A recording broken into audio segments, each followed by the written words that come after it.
ಮಾಡಾಕತ್ತೀನಿ ಇವಾಗ ಇದನ್ನೆಲ್ಲ ಮಾಡಾಕತ್ತೀನಿ. ಈಗ ನನ್ನ ಲೈಫ್ ಹೆಂಗೈತಿ, ಇದನ್ನೆಲ್ಲ ಒಂದ್ ವೇಳೆ ಮಾಡ್ಕೋತಿದ್ದಿಲ್ಲ ಅಂತಂದ್ರೆ ನನ್ನ ಲೈಫ್ ಹೆಂಗಿರ್ತಿತ್ತು ಅಂತ ನಾನು ಎರಡನ್ನೂ ಕಂಪೇರ್ ಮಾಡಿ ನೋಡ್ತೀನಿ. ನೋಡೋದು ಬೇಡ. ಈಗ ನಾನು ಹಂಗಿರ್ತೇನೆ. ಮೊದಲಿಗೆ ನನ್ನೊಳಗೆ ಸ್ನೇಹ, ಪ್ರೀತಿ, ಸಹನೆ ಅದೆಲ್ಲ ಬೆಳೆಸ್ಕೊತೇನೆ. ಅಂದ್ರೆ ಏನಾಗತ್ತಂದ್ರೆ ನಂದು ಫ್ರೀಕ್ವೆನ್ಸಿ ಅಂದ್ರೆ ಅದು ಆವರ್ತನೆ ಏನಂತಂದ್ರೆ ಅಲೆ ಬದಲಾಗ್ಬಿಡ್ತದ. ಆಮೇಲೆ ನನ್ನ ಹೊರಗಿಂದ ಏನು ಶಕ್ತಿ ಹೋಗಿರ್ತದಲ್ರಿ ಒಂದು ಇದು ಬದಲಾಗ್ಬಿಡ್ತೈತಿ, ಗುಣ ಬದಲಾಗ್ಬಿಡ್ತೈತಿ. ಈಗ ಇದು ನನ್ನ ಶರೀರ ಐತ್ರಿ, ಈ ನಮ್ಮ ಶರೀರಗಳದಾವೆ, ಇದ್ರ ಸುತ್ತ ಒಂದು ಶಕ್ತಿಯ ಆವರಣ ಐತ್ರಿ.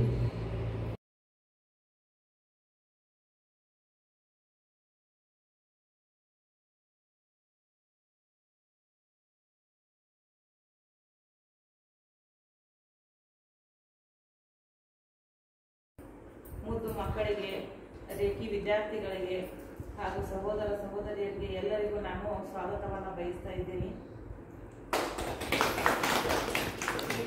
ಈ ಕಾರ್ಯಕ್ರಮವನ್ನು ನಾವು ಸಕಲ ವಿಘ್ನಗಳ ನಿವಾರಕನಾದ ಗಣೇಶನ ಪ್ರಾರ್ಥನಾ ಗೀತೆಯಲ್ಲಿ ಸ್ಮರಿಸಲು ನಮ್ಮ ಮುದ್ದು ಮಕ್ಕಳು ಬರ್ತಾ ಇದ್ದಾರೆ.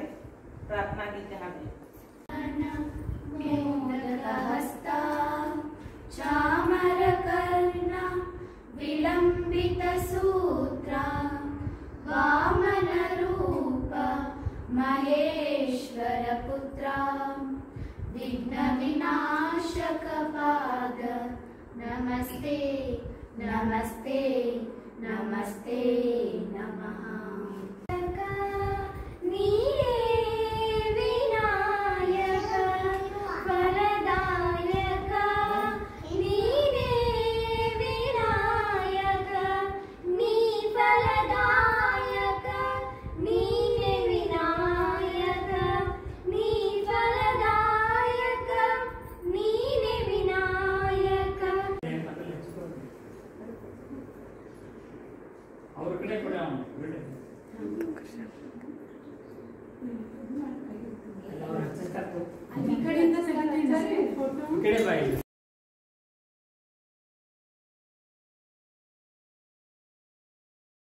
ಡಿಗ್ರಿ ಮುಗಿಸಿ ಬೈಲಹೊಂಗಲ ಆಯುರ್ವೇದ ವೈದ್ಯಕೀಯ ಕಾಲೇಜಿನಲ್ಲಿ ಉಪನ್ಯಾಸ ವೃತ್ತಿಯನ್ನು ಮಾಡ್ತಾರೆ.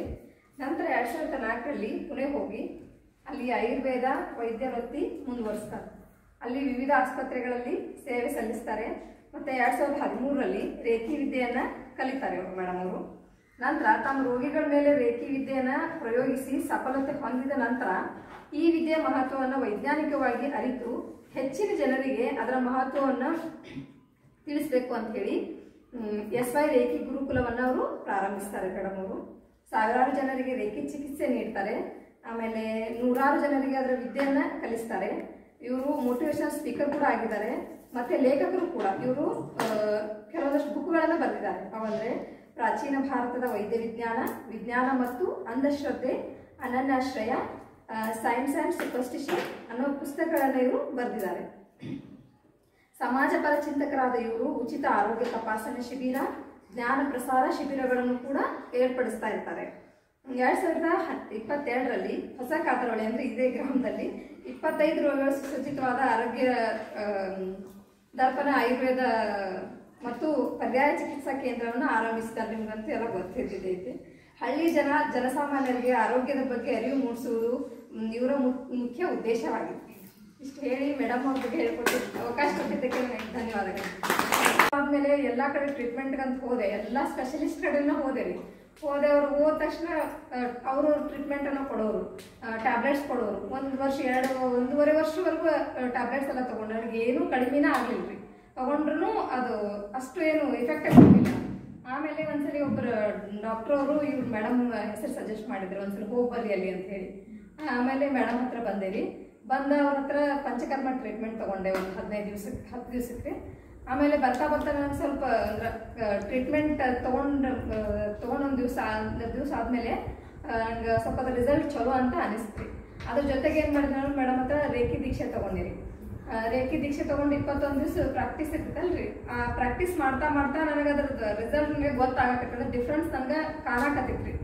ಯಾವ ಥರ ಅಂದ್ರೆ ಮೇಡಮ್ ಅದ್ರ ಬಗ್ಗೆ ಎಲ್ಲ ಹೇಳ್ಕೊಟ್ಟಿದ್ರಿ ಮೊದಲು. ಚಕ್ರಗಳೆಲ್ಲ ಇರ್ತಾವ, ಆಮೇಲೆ ಅದನ್ನ ಹೀಲ್ ಮಾಡೋದು ಹೆಂಗ, ಆಮೇಲೆ ಬಾಡಿ ಹೀಲ್ ಮಾಡೋದು ಹೆಂಗ ಅಂತ ಹೇಳಿ ಅದನ್ನ ಪ್ರಾಕ್ಟೀಸ್ ಮಾಡ್ತಾ ಮಾಡ್ತಾ ನನಗೆ ಹೆಂಗಾಯ್ತಂದ್ರೆ ಬಾಡಿ ಮೇಲೆ ಕೈ ಇಟ್ಕೊಂಡ ತಕ್ಷಣ ಚಕ್ರ ಇರೋದೆಲ್ಲ ನನಗೆ ಗೊತ್ತಾಗಕತ್ತಿ. ಚಕ್ರ ತಿರುಗೋದು ಅದೆಲ್ಲ ಅಂದ್ರೆ ಅರ್ಥ ಆಗಕ್ಕೆ ಸ್ಟಾರ್ಟ್ ಆಯ್ತು. ಮೇಡಮ್ ಹೇಳಿದ್ದಕ್ಕೂ ನನಗೆ ಭಾಳ ಬೇಗನ ಅನುಭವಕ್ಕೆ ಬಂತ್ರಿ ಅದೆಲ್ಲ. ಆಮೇಲೆ ಕೆಲವೊಂದಷ್ಟು ವಿಷಯಗಳನ್ನ ಮೇಡಮ್ ಹೇಳಿದ್ದು ಎಲ್ಲ ನನಗೆ ರಿಯಾಲಿಟಿ ಅಂದ್ರೆ ನನಗೆ ರಿಯಲೈಸ್ ಆಗಕ್ಕೆ ಸ್ಟಾರ್ಟ್ ಆಯ್ತ್ರಿ. ಆಮೇಲೆ ಒಂದಷ್ಟು ಅಂದ್ರೆ ಮನಸ್ಸಿನ ಮೇಲೆ ಹೆಂಗೆ ನಾವು ಹಿಡಿತ ಸಾಧಿಸ್ಬೇಕು, ಅಥವಾ ಮನಸ್ಸನ್ನ ನಾವು ಹೆಂಗೆ ಅದನ್ನ ನಡೆಸ್ಕೊಳ್ಳೋದ್ರ ಜೊತೆ ನಾವು ಹೆಂಗೆ ನಡಿಬೇಕು, ಅದೆಲ್ಲ ಮೇಡಮ್ ಹೇಳ್ದಂಗೆ ಅದೆಲ್ಲ ಸ್ವಲ್ಪ ಸೂಕ್ಷ್ಮವಾಗಿ ಎಲ್ಲ ವಿಚಾರ ಮಾಡ್ಕೊಳ್ತಾ ಹೋದೆ. ರೇಖಿ ಪ್ರಾಕ್ಟೀಸ್ ಈಗೂ ಮಾಡ್ತೇನೆ ರೇಖಿ ಪ್ರಾಕ್ಟೀಸು. ಆಮೇಲೆ ಮೇಡಮ್ ಧ್ಯಾನಗಳನ್ನೆಲ್ಲ ಹೇಳ್ಕೊಟ್ರಿ. ಈಗ ಧ್ಯಾನನೂ ಎಲ್ಲ ಮಾಡ್ತೀನಿ. 1-1.5 ಗಂಟೆವರೆಗೂ ನಾನು ಧ್ಯಾನ ಮಾಡ್ತೀನಿ. ನನಗೆ ಫುಲ್ ಅಂದ್ರೆ ಖುಷಿ ಆನಂದ ಇರ್ತೈತ್ರಿ ಅದರಿಂದ. ಆ ಧ್ಯಾನ ಮಾಡೋದ್ರಿಂದ ಏನಾಯ್ತಂದ್ರೆ ನನ್ನ ಆರೋಗ್ಯ ಅಷ್ಟೇ ಅಲ್ದ್ರೆ ನನ್ನ ಮನಸ್ಸಿನ ನೆಮ್ಮದಿನೂ ನಂಗೆ ಸಿಗ್ತಾ ಹೋದ್ರಿ. ಅಂದ್ರೆ ನಾವು ಅನ್ಕೊಂಡಿರ್ತೇವೆ ಮನಸ್ಸೇ ಬೇರೆ, ಆಮೇಲೆ ನಮ್ಮ ದೇಹನ ಬೇರೆ ಅಂತೇಳಿ ನಮ್ಗೆ ಅಷ್ಟು ಅದ್ರ ಅರಿವೇ ಇರುವುದಿಲ್ಲ. ಮೇಡಮ್ ಹೇಳಿದ್ಮೇಲೆ ನನಗದ್ರ ಅರಿವಾಗಕ್ಕೆ ಸ್ಟಾರ್ಟ್ ಆಯ್ತ್ರಿ. ಅಂದ್ರೆ ಮನಸ್ಸು ನಾವು ಶಾಂತ ಇಟ್ಕೊಂಡ್ರೆ ಅದು ನಮ್ಮ ಬಾಡಿ ಮೇಲೆ ಇಫೆಕ್ಟ್ ಆಗ್ತೈತಿ. ಮತ್ತು ನಾವು ಸಿಟ್ ಎಲ್ಲ ಮಾಡ್ಕೊಂಡ್ರೆ ಅದೇ ಥರ ಬ್ಯಾಡ್ ನಮ್ಮ ಬಾಡಿ ಮೇಲೆಲ್ಲ ಇಂಪ್ಯಾಕ್ಟ್ ಆಕೈತಿ ಅಂತೇಳಿ ಅದ್ರದ್ದು ನನಗೆ ಅರ್ಥ ಆಗಕ್ಕೆ ಸ್ಟಾರ್ಟ್ ಆಗ್ರಿ. ಆಮೇಲೆ ಮೆಡಿಟೇಷನ್ ಮಾಡ್ತಾ ಮಾಡ್ತಾ ನನ್ನ ದೇಹವನ್ನೆಲ್ಲ ಸೂಕ್ಷ್ಮವಾಗಿ ಅಂದ್ರೆ ನೋಡ್ಕೊಳ್ತಾ ಹೋದೆ. ಅವಾಗ ಸೂಕ್ಷ್ಮವಾಗಿ ಏನೇನು ಬದಲಾವಣೆ ಆಕಾವ ಅನ್ನೋದೆಲ್ಲ ನನಗೆ ಅರಿವಿಗೆ ಬಂತ್ರಿ. ಈಗ ಆರಾಮಾಗಿದೇನ್ರಿ. ಮೆಡಿಸಿನ್ ಎಲ್ಲ ತಗೊಳತಿಲ್ರಿ, ಈಗ ಬಿಟ್ಟೇನ್ರಿ. ನೋವೆಲ್ಲ ಕಡಿಮೆ ಆಗೈತಿ. ಮೇಡಮ್ ಇಂದ ಇದನ್ನ ತಗೊಂಡಿದ್ರಿಂದ ನನಗಂತೂ ತುಂಬಾ ಅಂದ್ರೆ ಭಾಳ ಹೆಲ್ಪ್ ಆಗೈತ್ರಿ. ಮತ್ತು ನನ್ನ ಲೈಫ್ ಈಸಿಯಾಗಿ ನಡೆಯಾಕ ಹೆಲ್ಪ್ ಆಗೈತ್ರಿ. ಇಷ್ಟೇ ಹೇಳ್ತೀನಿ. ನಾನು ಪ್ರೀತಿ ಅಂತ. ನನಗೆ ರೇಖಿ ಹೆಂಗೆ ಅಂತಂದ್ರೆ ಮೈಗ್ರೇನ್ ಪ್ರಾಬ್ಲಮ್ ತುಂಬ ಇತ್ತು. ಆಮೇಲೆ ಮಾನಸಿಕ ಒತ್ತಡ, ಒಂಥರ ಕಿರಿಕಿರಿ, ಏನೋ ಸಮಾಧಾನ ಇಲ್ಲ, ಏನು ಮಾಡಿದ್ರು ರಿಸಲ್ಟ್ ಬರ್ತಾ ಇದ್ದಿಲ್ಲ, ಏನು ಅಂದ್ಕೊಂಡ್ರು ಆಗ್ತಾ ಇದ್ದಿಲ್ಲ. ನಾನು ಸ್ವಲ್ಪ ನಮ್ಮ ಮನೆಯವರಿಗೆ ಹೆಲ್ತ್ ಪ್ರಾಬ್ಲಮ್ ಆಗಿತ್ತು, ಅವ್ರಿಗೆ ಹೊಟ್ಟೆ ಒಳಗೆ ಹಳ್ಳಾಗಿತ್ತು. ಅವಾಗ ನಮ್ಮ ಅಕ್ಕರನ್ನ ಕೇಳಿದೆ ನಾನು. ಕೇಳೋಣ, ಇಲ್ಲ ಮೇಡಮ್ ಅದಾರ, ಅವರೆಲ್ಲ ಚಿಕಿತ್ಸೆ ಸರಿಯಾಗಿ ಮಾಡ್ತಾರೆ, ಇಲ್ಲಿ ಕರ್ಕೊಂಬ ಅಂತ ಹೇಳಿದ್ರು. ಹೇಳಿದ ತಕ್ಷಣ ನಮ್ಮ ಮನೆಯವ್ರನ್ನ ಇಲ್ಲಿ ಕರ್ಕೊಂಬಂದೆ. ಅವ್ರಿಗೆ ಅವ್ರು ಟ್ರೀಟ್ಮೆಂಟ್ ಕೊಟ್ಟರು. ನಾನು ನನ್ನ ಸಮಸ್ಯೆ ಹೇಳಕ್ಕೆ ಶುರು ಮಾಡಿದೆ. ಹೆಂಗೆ ಹೇಳಕತ್ತೆ ಎಲ್ಲ ಅವ್ರನ್ನ ಸೇವ್ ಮಾಡ್ಕೊಂಡೆ. ನಮ್ಮ ಮನೆಯವ್ರು ನಾನು ಜಗಳ ಮಾಡೋ ಮಟ್ಟಕ್ಕೆ ಸಮಸ್ಯೆ ಎಲ್ಲ ಹೇಳ್ಕೊಂಡ್ಬಿಟ್ವಿ. ಅದು ಅವತ್ತ ನನ್ನ ಸಮಸ್ಯೆ ಎಲ್ಲ ಸಮಸ್ಯೆಗೆ ಪರಿಹಾರ ಸಿಕ್ತನ್ನೋ ಒಂದು ಕಾನ್ಫಿಡೆನ್ಸ್ ಬಂತು. ಮೇಡಮ್ ಹಿಂದೆ ಮುಂದೆ ಏನು ವಿಚಾರ ಮಾಡ್ದೆ, ನಂಗೆ ಮೆಡಿಸಿನ್ ಕೊಡಲಿಲ್ಲ, ಏನಿಲ್ಲ, ಎಲ್ಲ ಕಡೆ ತೋರಿಸಿ ದುಕಾನೆ ಹಾಸ್ಪಿಟ್ಲ್ಗೆ ಹೋಗಿ ದಿನಕ್ಕೆ 8 ಗುಳಿಗೆ ತೊಗೊಂಡ್ರು ಮೈಗ್ರೇನ್ ಪ್ರಾಬ್ಲಮ್ ಸಾಲ್ವ್ ಆಗಿದ್ದಿಲ್ಲ. ಮೈಗ್ರೇನ್ ಬಂತಂದ್ರೆ ಹೊಚ್ಕೊಂಡು ಹಚ್ಕೊಂಡು ಮಕ್ಕೊಂಡು ಏನು ಮಾಡಿದ್ರು ಕಡಿಮೆ ಆಗ್ತಿದ್ದಿಲ್ಲ. ಅದು ಒತ್ತಡ ಜಾಸ್ತಿ ಆಗ್ಬಿಡ್ತಿತ್ತು. ಅವಾಗ ಮತ್ತೆ ಮೇಡಮ್ ಅವ್ರು ಹೇಳಿದ ಪ್ರಕಾರ ನಾನು 4 ಗಂಟೆಗೆ ಎದ್ದು 21 ದಿನ ಹೀಲಿಂಗ್ ಮಾಡ್ಕೊಳ್ಳೋಣ ಅನ್ಬಿಲೀವ್ ರಿಸಲ್ಟ್ ರೀ. ಏನಾಗತ್ತಿತ್ತು ಅನ್ನೋದು ನಮಗೆ ಆಗ್ತಿದ್ದಿಲ್ಲ. ಹಾಗೆ ಮಾಡ್ತಾ ಮಾಡ್ತಾ ವರ್ಕ್ ಪ್ರೆಷರ್ ಜಾಸ್ತಿ ಆಗ್ತಿತ್ತು. ಅವ್ರ ಕಾಲ್ ಎಲ್ಲ ಮಾಡ್ತಿದ್ರಲ್ಲ, ಕಾನ್ಫರೆನ್ಸ್ ಕಾಲ್. ಅವಾಗ ನನ್ನ ಒಪಿನಿಯನ್ ಎಲ್ಲ ಹೇಳ್ಕೊಂಡೆ. ಅದಕ್ಕೆ ಹೇಳೋಣ, ಅವರು ಇಲ್ಲ ನೀವು ಹಿಂಗೆ ಮಾಡ್ರಿ ಮನಿದು ಫ್ಯಾಕ್ಟ್ರಿ ಒಯ್ದು ಫ್ಯಾಕ್ಟ್ರಿ ಮನಿ ತರೋದು, ಹಿಂಗೆಲ್ಲ ಸಮಸ್ಯೆ ಮಾಡ್ಕೊಂಡು ಟೆನ್ಷನ್ ಮಾಡ್ಕೊತಿದ್ದೆ. ಅವ್ರು ಹೆಂಗೆ ಹೇಳ್ತಾರೆ ಹಂಗೆ ಹೇಳ್ತಾರೆ. ಈಗ ಹೆಂಗೆ ಮೈಂಡ್ ಸೆಟ್ ಆಗಿತ್ತಂದ್ರೆ ಎಲ್ಲಿ ಇರ್ತೀನಿ ಅಲ್ಲೇ ಮೈಂಡ್ ಇರುತ್ತೆ. ಪೀಸ್ ಆಫ್ ಮೈಂಡ್ ಆಗಿ ಬದುಕಾಕತ್ತೀನಿ. ಆಮೇಲೆ ಮೆಡಿಸಿನ್ ಭಾಳ ಕಡಿಮೆ ಆಗಿದೆ, ಏನೂ ಪ್ರಾಬ್ಲಮ್ ಇಲ್ಲ. ಯಾವಾಗ ಫೋನ್ ಮಾಡಿದ್ರು ನಮಗೆ ಸಜೆಷನ್ ಕೊಡ್ತಾರೆ. ಅದ ವಿಷಯಕ್ಕಂತೂ ಭಾಳ ಹೆಲ್ಪ್ ಆಗೈತಿ. ಈಗ ಇತ್ತೀಚೆಗೆ 2ನೇ ರೇಖಿ ದೀಕ್ಷಾನ ತೊಗೊಂಡೇನೆ, ಅದು ಫುಲ್ ಹೆಲ್ಪ್ ಆಗುತ್ತೆ. ಎಲ್ಲ ಥರದಿಂದನೂ ಖುಷಿ ಐತಿ. ರೇಖಿ ಬಗ್ಗೆ ಎಷ್ಟು ಹೇಳಿದ್ರು ಎಲ್ಲ ನಮ್ಮ ಮನ್ಯಾಗ ನಮ್ಮ ಫ್ಯಾಮಿಲಿ ಎಲ್ಲ ಖುಷಿ ಐತಿ. ಮನೆ ವಾತಾವರಣ ಎಲ್ಲ ಫುಲ್ ಪಾಸಿಟಿವ್ ಆಗಿ ಪ್ರತಿ ವಿಷಯದೊಳಗೂ ಪಾಸಿಟಿವ್ ಹುಡ್ಕೊಂತ ಮೈಂಡ್ ಮೇಡಮ್ ಮಾಡಿದಾರೆ. ಇಷ್ಟು ನನಗೆ ರೇಖಿ ಬಗ್ಗೆ ಗೊತ್ತಿರೋದು ಆಮೇಲೆ ಡಾಕ್ಟರ್ ಪರಿಚಯ ಮಾಡ್ಕೊಂಡೆ. ನನಗೆ ಅರ್ಧತನೆ ಅಂದ್ರೆ ಮೈಗ್ರೇನ್ ಅಂದ್ರೆ 5 ವರ್ಷ ಆಯ್ತು ಇತ್ತು. ಇದು ಕಡಿಮೆ ಆಗಿದ್ದಿಲ್ಲ. ಎಲ್ಲ ಧಾರವಾಡ ಎಲ್ಲದೊಳಗನೆ ಆಯಿತು, ಹುಬ್ಳಿ ಆಯಿತು, ಎಲ್ಲ ಕಡಿಮೆ ಆಗಿದ್ದಿಲ್ಲ. 4-5 ವರ್ಷ ಆಗಿತ್ತು. ಹಾಗೆ ಕಡಿಮೆ ಆಗಿದ್ದಿಲ್ಲ. ಟ್ರೀಟ್ಮೆಂಟ್ ಕಡೆಗೆ ಮೂಗಿನ ಆಪರೇಷನ್ ಮಾಡಿದ್ದೆ ನಾನು, ಅಷ್ಟೇ ಕೃಷ್ಣ ಮೇಡಮ್ ಮಾಡಿ. ಆಮೇಲೆ ಕ್ರಮೇಣ ಮತ್ತೆ 8 ತಿಂಗಳು ಆಯ್ತು ನಾನು ತೊಗೊಂಡು ರೇಖಿ ದೀಕ್ಷೆ. ಅವಾಗ ಕೊಟ್ಟಿದ್ದು ಕ್ರಮೇಣ ಕಡಿಮೆ ಆಯ್ತು ರೀ.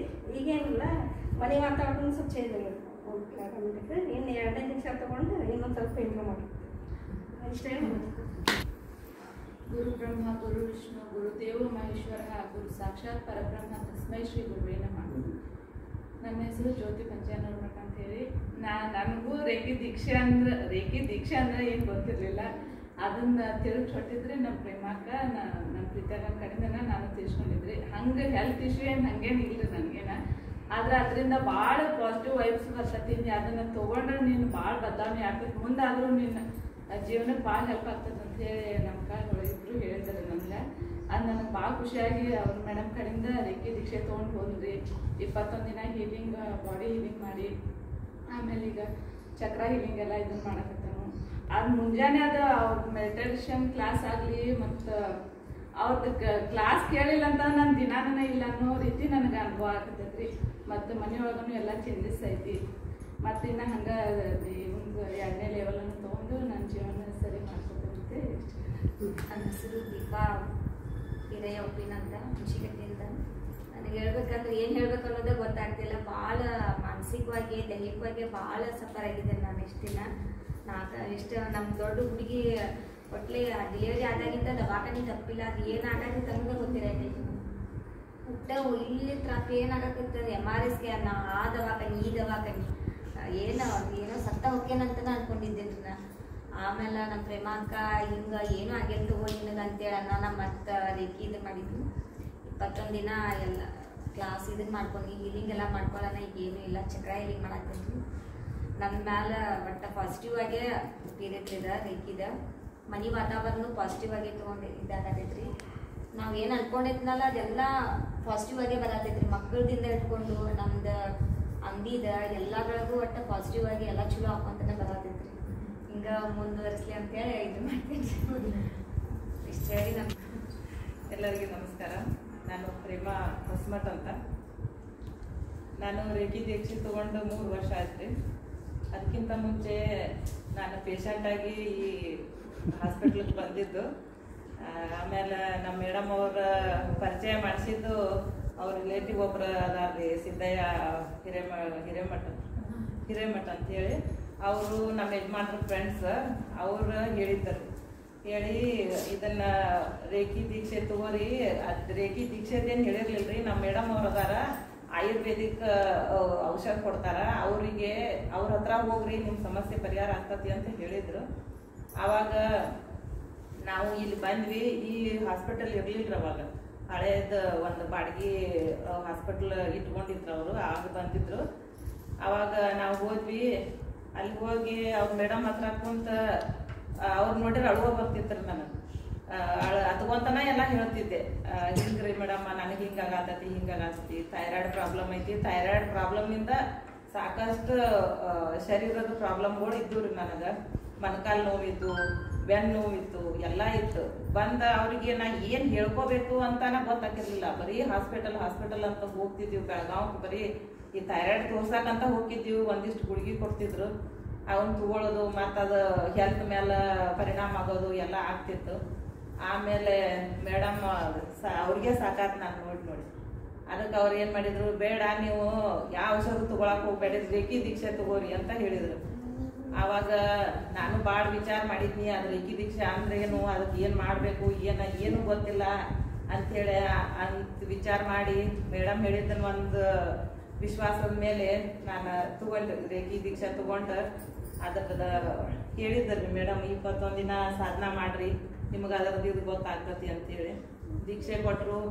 ಹಿಂಗೆಲ್ಲ ಕೈ ಹಿಡ್ಕೋಬೇಕ್ರಿ, ಕುಂಡ್ರಬೇಕು 3 ನಿಮಿಷ ಅಂದ್ರೆ. ಕುಂತು ನಡ್ನು ಬಂತು, ಎಲ್ಲ ಬಂತು. 5-6 ದಿನ ನನಗೇನು ಅನಿಸ್ಲಿಲ್ಲ. ಆಮೇಲೆ ನಾನು ಇದನ್ನ ಯಾಕೆ ಮಾಡತ್ತೇನಿ, ಯಾಕೆ ಮಾಡಬೇಕು ಅಂತ ಅನ್ಸಕ್ಕೆ ಸ್ಟಾರ್ಟ್ ಆಯ್ತು. ಆಮೇಲೆ ಮೇಡಮ್ ಅವ್ರಿಗೆ ಹೇಳಿದ್ ಹಿಂಗೆ ಆಗಾಕತ್ತೈತ್ರಿ ಮೇಡಮ್ ಅಂತ. ಇಲ್ಲ, ನೀವು ಅದ್ರ ಕಡೆ ಲಕ್ಷ ಕೊಟ್ಟು ಮಾಡ್ರಿ, ಉಳಿದು ವಿಚಾರ ಮಾಡಬೇಡ್ರಿ. ಆ ಮ್ಯೂಸಿಕ್ ಹತ್ತಿದಾಗ ಮ್ಯೂಸಿಕ್ ಕಡೆ ಅಷ್ಟೇ ಲಕ್ಷ ಕೊಡ್ರಿ, ಉಳಿದ್ರ ಕಡೆ ಲಕ್ಷ ಕೊಡಬೇಡ ಅಂತೇಳಿ ಎಲ್ಲ ಹೇಳಿದ್ರು. ಹೇಳಿದ್ಮೇಲೆ ನಾ ಅದನ್ನ ಮಾಡಕ್ಕೆ ಶುರು ಮಾಡಿದೆ. 8 ದಿನದ ಮಟ್ಟ ಏನು ಅನಿಸ್ಲಿಲ್ಲ. 8 ದಿನದ ಮೇಲೆ ನನಗೆ ಪರಿಣಾಮ ಸ್ಟಾರ್ಟ್ ಆದ್ರದು. ಅದ್ರ ಕಡೆ ಲಕ್ಷ ಹೋಗಾಕೈತಿ. ಆಮೇಲೆ ಮೆಡಿಟೇಷನ್ ಹೇಳಾಕತ್ರ, ಅದ್ರ ಜೊತೆ ಮೆಡಿಟೇಷನ್ ಮಾಡಾಕೈತಿ. ಮೆಡಿಟೇಷನ್ ಮಾಡಿದ್ಮೇಲೆ ನಾವು ರೇಖಿದ ಹೀಲಿಂಗ್ ಮಾಡ್ಕೊಳ್ಳೋ ಇಫೆಕ್ಟ್ ಏನಂತ ಧ್ಯಾನ ಮಾಡಾಕತ್ಮೇಲೆ ನಮಗೆ ಗೊತ್ತಾಗ್ತದೆ. ಆಮೇಲೆ ಎಲ್ಲ ಮೆಡಿಟೇಷನ್ನು ಭಾಳ ಥರ ಹೇಳ್ಕೊಟ್ರು. ರೇಖಿ ಒಳಗೆ ಚಕ್ರ ಹೀಲಿಂಗ್ ಹೇಳ್ಕೊಟ್ರು. ಎಲ್ಲ ಮಾಡ್ತಾ ಬಂದ್ವಿ. ಆಮೇಲೆ 1 ವರ್ಷ ಆದ್ರಿ. ಆಮೇಲೆ ನನಗೆ ಥೈರಾಯ್ಡ್ ಸಮಸ್ಯೆ ಇದು ಎಲ್ಲ ನಿಮ್ಗೆ ಏನು ಸಮಸ್ಯೆ ಐತಿ ಎಲ್ಲ ನಿಮ್ಮ ಶರೀರದಾಗ ಐತಿ, ನಿಮ್ಮ ಮನಸ್ಸಿನಾಗ ಐತಿ. ನಿಮ್ಮ ಮನಸ್ಸು ಶರೀರ ರೇಖಿಯಿಂದ ಎಲ್ಲ ಹೀಲ್ ಆಗ್ತತಿ ಅಂತೇಳಿ ಅವ್ರು ತಿಳಿಸ್ಕೊಟ್ರು.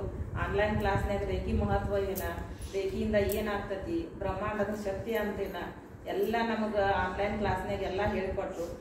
ಆಮೇಲೆ ಅದನ್ನ ಎಲ್ಲ ನಾವು ಕೇಳಿ ಎಲ್ಲ ಅದನ್ನ ಬ್ರಹ್ಮಾಂಡದ ಶಕ್ತಿ ಒಂದು ಐತಿ ಅನ್ನೋದು ಆಗತಾನೆ ನಮಗೆ ಗೊತ್ತಾಗಿತ್ತು.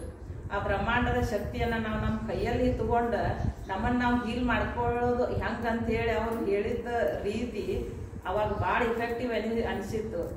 ಆಮೇಲೆ ಅದನ್ನ ಮಾಡ್ಕೊಂತ ಬಂದ್ವಿ. ಒಂದನೇ ಲೆವೆಲ್ ಎಲ್ಲ ಮುಗೀತು. ಎಲ್ಲ ಅದನ್ನ ಫಸ್ಟ್ ಲೆವೆಲ್ ಒಳಗೆ ಏನು ಥಿಯರಿ ಇತ್ತು ಎಲ್ಲ ಮುಗಿಸಿದ್ವಿ. ಪ್ರಾಕ್ಟಿಕಲ್ ಏನಿರಲಿಲ್ಲ. ಅದ್ರಾಗ ನಾವು ಸಾಧನ ಮಾಡೋದ ಪ್ರಾಕ್ಟಿಕಲ್ ಆಗಿತ್ತು. ಆಮೇಲೆ ಸೆಕೆಂಡ್ ದೀಕ್ಷಾ ತಗೋತೇನ್ರಿ ಮೇಡಮ್ ಒಂದು ನಾನ ಬಂದೆ. ಸೆಕೆಂಡ್ ದೀಕ್ಷಾ ಕೊಟ್ಟರು. ಅದರಲ್ಲಿನೂ ಸಾಕಷ್ಟು ವಿಷಯಗಳು ಅದಾವ್ರಿ. ತಗೋರಿ ಮೇಡಮ್ ಸೆಕೆಂಡ್ ದೀಕ್ಷಾ ತಗೋರಿ, ಮಾಡ್ರಿ, ಭಾಳ ಇಫೆಕ್ಟ್ ಐತ್ರಿ. ಆ ಬ್ರಹ್ಮಾಂಡದ ಶಕ್ತಿ ನಮ್ಮ ಕೈಯಾಗ ಐತಿ. ಆ ಕೈಯಿಂದ ನಾವು ಏನೇನ್ ಹೀಲ್ ಮಾಡ್ಕೋಬಹುದು, ಏನೇನ್ ನಾವು ಪಾಸಿಟಿವ್ ಆಗಿರ್ಬೋದು, ನಮ್ಮ ಜೀವನ ನಾವು ಹೆಂಗೆ ಬದಲಾವಣೆ ಮಾಡ್ಕೋಬಹುದು ಅಂತ ಭಾಳ ಚಂದ ಹೇಳ್ಕೊಟ್ಟಿದಾರ್ರಿ ಮೇಡಮ್. ನಮ್ಮ ಲೈಫ್ನ್ಯಾಗ ಮಾತ್ರ ಈಗ ಮಕ್ಕಳನ್ನ ಎಜುಕೇಟ್ ಮಾಡೋದು, ಅವ್ರನ್ನ ಹೆಂಗೆ ಮೆಟ್ಟಿಗೆ ಹಚ್ಚೋದು, ಅವ್ರ ಜವಾಬ್ದಾರಿ ನಮಗೆ ಐತ್ರಿ. ನಮ್ಮ ಆರೋಗ್ಯ ನೋಡ್ಕೊಳ್ಳೋದು, ಅವ್ರ ಜವಾಬ್ದಾರಿಯನ್ನು ನಿಭಾಯಿಸೋದು ಭಾಳ ಚಂದ ಮಾಡ್ಕೊಂಡು ಹೊಂಟಿದ್ದೇವ್ರಿ. ನನ್ನ ತಿಳುವಳಿಕೆನ ನಮ್ಮ ತಂಗಿಗಳಿಗೆ ಎಲ್ಲ ಹೇಳಿದ್ದೇನೆ. ಅವರು ಆ ದಾರಿ ಒಳಗೆ ನಡೆಯಾಕತ್ತಾರು. ಭಾಳ ಖುಷಿ ಐತಿ. ಎಲ್ಲರೂ ನಾವು ಮೇಡಮ್ ಅವ್ರ ಜೊತೆ ಹಿಂಗೆ ಹೆಜ್ಜೆ ಹಾಕೋನು.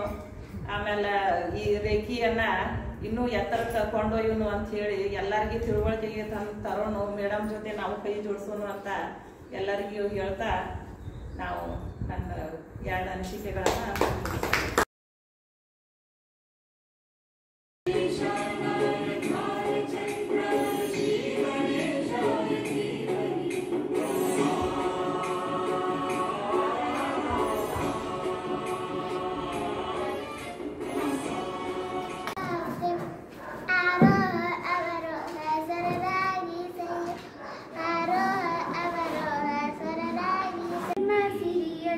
ಕ್ಷಯವಾಗಿದೆ, ಮಿಥ್ಯ ಮರೆ ಮೋಸಗೈದ ಬಗೆ ಜಯವಾಗಿದೆ. ಭಕ್ತಿಗಳನ್ನು ಇವರನ್ನು ಕೇಳುವುದ್ಯಾಕೋ ಮನಸ್ಸನ್ನು ನೀ ಕೇಳು, ನಿನ್ನ ಮನಸ್ಸನ್ನು ನೀ ಕೇಳು. ದೇವರು ಇರುವನೋ ಇಲ್ಲವೋ ಬೆಳಕಾಗಿಸು ನಾಳೆಗಳ ದಾರಿಯಲ್ಲಿ, ನಂಬಿಕೆಯ ನೆಲೆಯಾಗಿರಿಸು, ಮುನ್ನಡೆಸು.